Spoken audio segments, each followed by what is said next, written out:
You know, the Oracle of Omaha himself, Mr. Warren Buffett, has been selling stocks as of late. And isn't he the one that purports the best time to hold a stock is forever?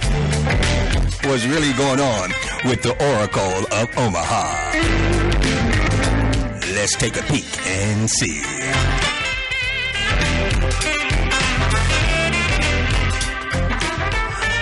Well, it has caught the attention of several people. We're talking about in the trading and investing world, that the Oracle of Omaha himself has been selling stocks. That's right. The investing legend has a long-term mindset, and his favorite holding period is supposed to be when? Forever. But let's find out why he's made so many moves lately where he's actually selling, and you'll see how clever, clever indeed, the Oracle of Omaha truly is. Now, the stock market is going through its first bear market in more than a decade, and traders and investors have felt the pinch in their portfolios. And even the Oracle of Omaha himself, Warren Buffett, hasn't been immune from the economic impact of the coronavirus pandemic, as his Berkshire Hathaway stock has seen the stock price suffer as well. Now, Buffett is well known as an opportunist, taking advantage of tough market conditions to pick up bargain stocks on the cheap. This time, though, his most visible actions have been selling stocks. That seems to run counter to Buffett's entire investment philosophy, does it not? But there's a good reason underlying most of Buffett's stock sales as of late. It has more to do with regulation than fundamental business prospects, though. And that's why it seems so out of line with what the Berkshire Hathaway CEO is likely doing with the rest of his portfolio right now. You see, from what Berkshire Hathaway has disclosed so far, we know about the following moves from Warren Buffett and his company. For instance, on May the 1st and May the 2nd, April the 1st and April the 2nd of this year, April the 1st and April the 2nd, Berkshire sold about 13 million shares of Delta Airlines, raising $314 million in cash and taking his stake, we're talking about Berkshire Hathaway's stake in Delta, down from more than 11% to about 9.24%. Berkshire also sold shares of Southwest Airlines in that same time period with a smaller sale of 2.3 million shares, raising about $74 million and leaving the insurance giant, we're talking about Berkshire Hathaway, with a 9.92% stake in the Dallas-based airline. And then later this month, we're talking about April, Buffett sold 860,000 shares of the Bank of New York Mellon, raising $30 million and leaving Berkshire with a 9.96 stake in the banking institution.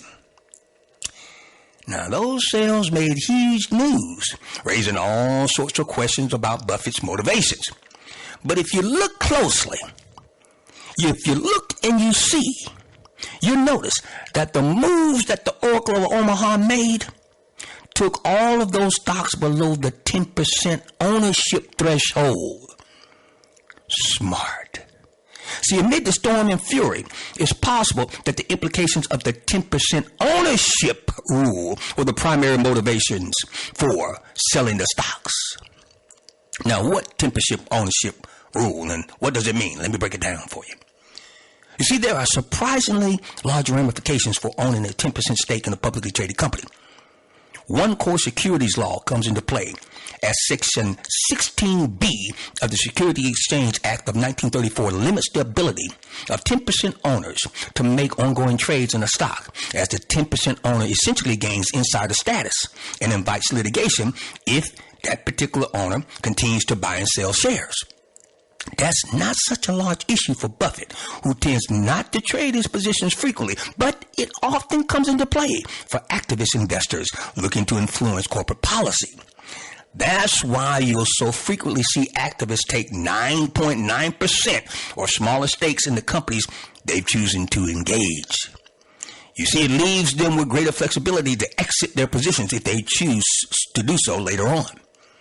Now, there are restrictions on those who own 5% or more of a company shares as well, but they're less severe. In particular, 5% owners are required to file initial disclosures revealing that they passed that threshold, but they get 10 days to do so. Again, that's a relatively minor issue for Warren Buffett. The biggest issue for Berkshire and Buffett is the set of rules governing bank holding companies. You see, owning 10% or more of a banking institution could force the insurer, talking about Warren Buffett and Berkshire Hathaway, to face the same regulations that major financial players in the banking industry have to obey, including capital requirements and oversight from the Federal Reserve and other banking regulators. And Buffett's not having that. So Buffett has repeatedly sold shares of other banks to keep just under the 10% threshold. So the recent sale of Bank of New York Mellon isn't surprising in that context. Now, Buffett's actions carry a lot of weight because so many people follow his every move. However, it's important to look and see the patterns of past behavior and put each transaction into a fuller context and keep it in proper perspective. So for now, you, me, we, the beloved Astorwood Welch 2 family shouldn't draw too many conclusions from Buffett's decision to have Berkshire sell off small stakes in several stocks.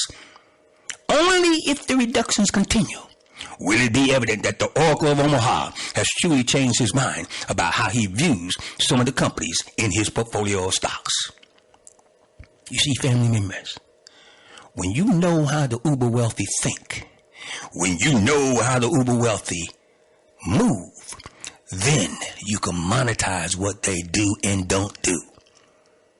And so, I've given you the real reason why the Oracle of Omaha has sold off shares in selected companies, i.e. Bank of New York Mellon, i.e. Delta, i.e. Southwest Airlines.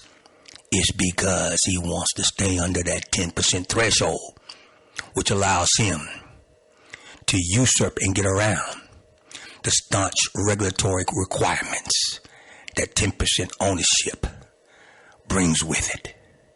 Warren Buffett, genius at what he does.